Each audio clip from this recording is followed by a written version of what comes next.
প্রচন্ড গরমে সুইমিং করার জন্য আমরা কোথায় গেলাম, কে কে গেলাম এবং কেমন মজা করলাম সবকিছু থাকছে আজকের ভিডিওতে। এই প্লেসটা হয়তোবা অনেকেই চিনেন, যারা আমাদের এলাকার তারা হয়তোবা অনেকেই চিনেন। একদম টইটম্বুর। হ্যালো গাইস, আসসালামু আলাইকুম। তো এই প্রখর রোদ্রে গরমের কারণে এখন আমি যাব পুকুরে গোসল করতে। সবাই নেমে গেছে।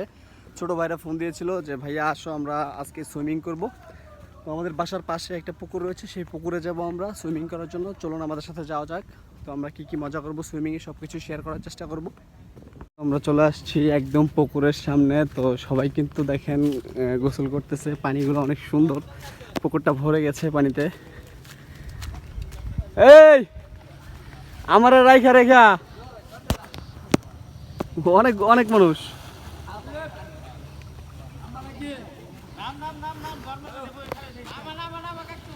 এখানে আসার সাথে সাথে সবাই বলতেছিল যে তাড়াতাড়ি নেমে পড়ার জন্য। তো আমিও নামতে চাচ্ছিলাম তাড়াতাড়ি, তো আপনাদের জন্য ফুটেজটা নিয়ে নিলাম। প্রচন্ড গরমের মধ্যে এইরকম পানি দেখলে কার না লোভ লাগে নামার জন্য। আমারও কিন্তু প্রচন্ড লোভ লেগেছে। এই যে এখানে একটা গ্রুপ, টোটাল গ্রুপ কিন্তু গোসল করতেছে দেখেন।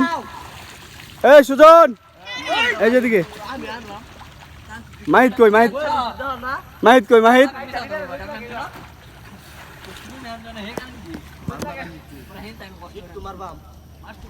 অনেক বড় পুকুর দেখেন, পুকুরের পানি একদম টইটম্বুর করতেছে।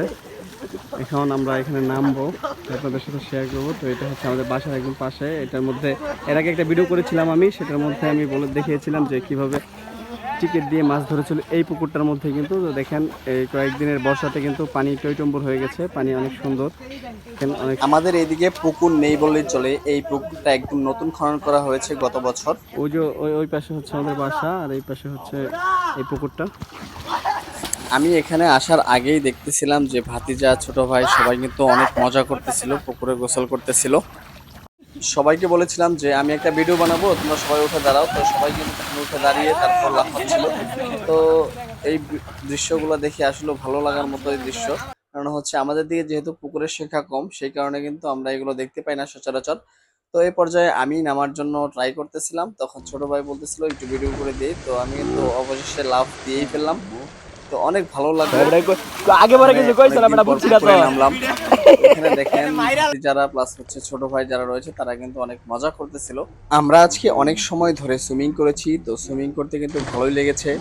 এখানে যারা যারা ছিল তারা অনেক মজা করেছে, অনেক ভালো লেগেছে। প্লাস হচ্ছে এই গরমের মধ্যে সুইমিং করতে না ভালো লাগে। আপনারাও যদি সুইমিং করতে চান এখানে, তো আমার সাথে যোগাযোগ করতে পারেন। যারা আশেপাশে আছেন তারা চলে আসতে পারেন। আমরা একসাথে সবাই আরেকদিন গোসল করব, আরেকদিন সাঁতার কাটবো। তো এখানে ময়লা ছিল, সেই ময়লাগুলো পরিষ্কার করতেছিলাম, ছোট ভাই ভিডিও করতেছিল। আর কিছুক্ষণ সাঁতার কাটবো, তারপর কিন্তু আমরা সবাই চলে যাব। তো বেশিক্ষণ সাঁতার কাটলে ঠান্ডা লাগতে পারে, যেহেতু গরমের থেকে কিন্তু ঠান্ডা লাগলে সমস্যা। তো এখানে ছোট ভাই জাস্ট জিম করে, সেই কারণে জিমের প্র্যাকটিস করতেছিল। তো জিমের প্র্যাকটিস করতে করতে পড়ে গেল। তো এটা কিন্তু ভালোই লাগলো। তো আমি এটা ক্যামেরা বন্দি করে নিলাম। এই তো আমাদের সুইমিং শেষ, এখন আমরা বাসায় চলে যাব। অনেক এনজয় করছি। দেখেন পুকুর কত বড়, এই যে এত বড় পুকুর। এই পাশ থেকে ওই পাশে গিয়ে যাওয়ার সময় দম বন্ধ হয়ে যায়। এই যে আমাদের গ্রুপ মেম্বার আরও ছিল, সবাই চলে গেছে। দেখেন সাঁতার কাটতে কাটতে হাঁপাইতে হাঁপাইতে এখন কথা বলতে পারতেছি না। তো সবাই ভালো থাকবেন, সুস্থ থাকবেন, সেই কামনা করে আজকের মতো এখানেই বিদায় নিচ্ছি। আল্লাহ হাফেজ।